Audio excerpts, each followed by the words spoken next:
Dark money. Those are the words of Senate Minority Leader Chuck Schumer and two Democratic colleagues in a report this week accusing Senate Republicans of using secret funding to get more conservative judges on the bench. Correspondent Erik Rosales reports.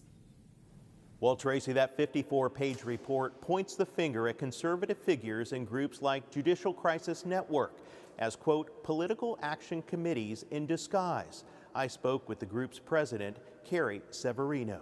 They want judges who are going to vote in favor of abortion. Carrie Severino says Democratic senators are manufacturing outrage because they object to the values held by Republican judicial nominees.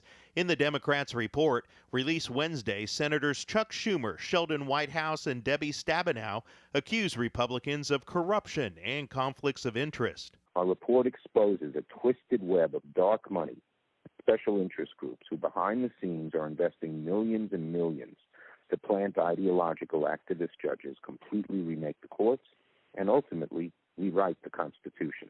Severino says Democrats like Senator Whitehouse also keep their donors secret to avoid harassment. The donors to the League of Conservation Donors, which is his biggest funder, they're not disclosed either. There's a First Amendment right to have anonymous political speech, to be able to donate to these things. And she says many conservatives support the originalist way of judicial thinking. It's about a judicial philosophy that has to do with originalism, interpreting law as it's written, which can actually lead to a range of political results. On that range of results, the 2012 vote by Chief Justice John Roberts upholding the Affordable Care Act, or Obamacare.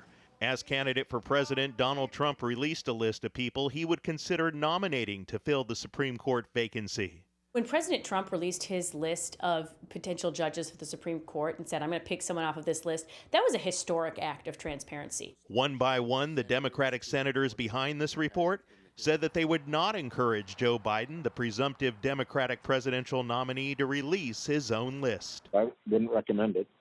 Yeah, I agree with Sheldon. Yeah, so do I. Joe Biden doesn't want to acknowledge who he would put on the Supreme Court. She tells me so far President Trump has appointed more than 50 judges to the appeals court system, compared to President Obama in his 8 years, who appointed 55 judges. That's important because it's in those courts where the appeals are heard, appeals that may not make it to the U.S. Supreme Court. From the Capitol, Erik Rosales, EWTN News Nightly.